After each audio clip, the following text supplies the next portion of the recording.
అదే ఏదైతే తప్పుడు ప్రకటనలు చేసి అమలు కాని ఆకాశానికి, భూమికి తేడా ఉన్నంత అమలు కాని అంశాలను ముందుకు పెట్టుకొని 3 అంటే విషయాలండి. ఒకటి యువత, మహిళలు, పేదలు, రైతులు అనేటువంటి అంశం మీద వాళ్ళ యొక్క బడ్జెట్‌ని కేటాయించడం జరుగుతుంది అని చెప్పారు. వాళ్ళ యొక్క మేనిఫెస్టోని విడుదల చేయడం అనేటువంటిది జరిగింది.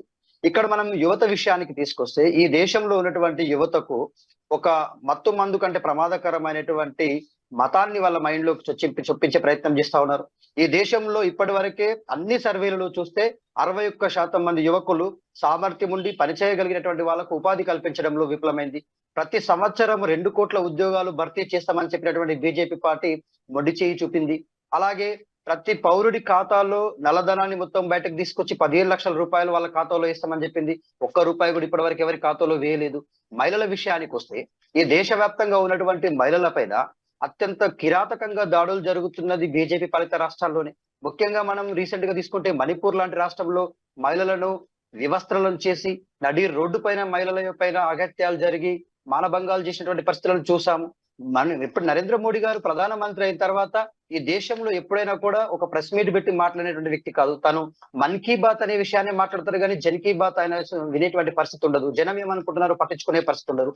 ముఖ్యంగా ఇంకో విషయం ఏంటంటే పేదలకు తర్వాత ధనికులకు మధ్య అంతరం చాలా విపరీతంగా పెరిగిపోయిందండి. ఈ 10 సంవత్సరాలలో పేద కుటుంబాలకు ప్లస్ ధనిక కుటుంబాల మధ్య చాలా అంతరం పెరిగిపోయింది. 61% of the people poorest of the poor people గానే ఉన్నారు.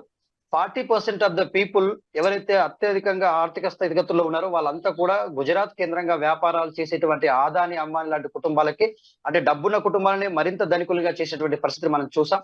కాబట్టి పేదరిక అంతరాలు అనేటువంటి తగ్గకపోవడం, గ్రామీణ ప్రాంతంలో పేదరికం మరింత పెరగడం, వ్యవసాయ ఆధారిత కుటుంబాలైనటువంటి కుటుంబాలపైన ఈ ప్రభావం చాలా చూపడం, 10 సంవత్సరాలలో రైతులపై నల్ల చట్టాలను తీసుకొచ్చి ఇవాళ ఏదైతే మోడీ గారు కిసాన్ కి సర్కార్ అని చెప్పి చెప్తా ఉన్నారో అదే రైతులని సంవత్సరం పాటుగా ఢిల్లీ పురవీధుల్లో ఎంత కిరాతకంగా హింసించారో మనం చూసాం. రైతులు అడిగినటువంటి ప్రధానమైన డిమాండ్లు మళ్ళీ వాళ్ళు ఏమడిగారండి, మాకు మినిమం ప్రైస్ స్కేల్ ఇవ్వమని చెప్తే అడుగుతున్నారు వాళ్ళు రైతులు. వాళ్ళ యొక్క పంటకు పండించినటువంటి పంటకు గిట్టుబాటు ధర ఇవ్వమని అడుగుతున్నారు. పండించిన పంటలకు కనీస మద్దతు ధర ఇవ్వమని కనీస మద్దతు ధర అడుగుతున్నారు. మద్దతు ధర ప్రకటించకపోగా ఉల్టా రైతులందరినీ కూడా వీధిన రోడ్ల మీద వాళ్ళతో టియర్ గ్యాస్ ప్రకటించడము, వాళ్ళని హింసించడము, వాళ్ళని ఎంత ఘోరంగా చేశారో చూసాం. నల్ల చట్టాలన్నీ కూడా తీరా రద్దు చేసుకునే పరిస్థితికి వచ్చింది. బీజేపీ పార్టీ వెనక్కి తీసుకునే పరిస్థితికి వచ్చింది. సో ఈ విధంగా ఇప్పుడేమంటున్నారు, ఈ దేశంలో ఉన్నటువంటి నిరుద్యోగ యువత పెరిగిపోయిందంటే నేను చెప్తున్నాను, నరేంద్ర మోడీ గారు ప్రధానమంత్రి అయిన తర్వాత ఈ దేశంలో 61% ఆఫ్ ద యూత్ అన్ఎంప్లాయిడ్ గా మిగిలిపోయారు. దీనికి కారణం ఏంటంటే ఈ దేశంలో ఉన్నటువంటి ప్రభుత్వ రంగ సంస్థలన్నింటినీ కూడా దారదత్తం చేసేశారు, ప్రైవేట్ పరం చేసేశారు. మీరు ఆకాశంలో ఉన్నటువంటి ఎయిర్లైన్స్ తీసుకోండి, భూమి లోపల ఉన్నటువంటి బొగ్గు గనులు తీసుకోండి, మధ్యలో ఉన్నటువంటి ఏ రంగాన్ని తీసుకోండి, సిమెంట్ రంగం కావచ్చు, విశాఖ ఉప్పు కావచ్చు, రైల్వే కావచ్చు, మీరు బీమా కంపెనీలు కావచ్చు, ఎల్ఐసి లాంటి సంస్థలు కావచ్చు, ప్రతిదాన్ని ప్రైవేట్ పరం చేయడానికి ముందు వరుసలో నిలబడతా ఉన్నారు. గుజరాత్ పెట్టుబడిదారులకు దారదత్తం చేసే ప్రయత్నం చేస్తా ఉన్నారు.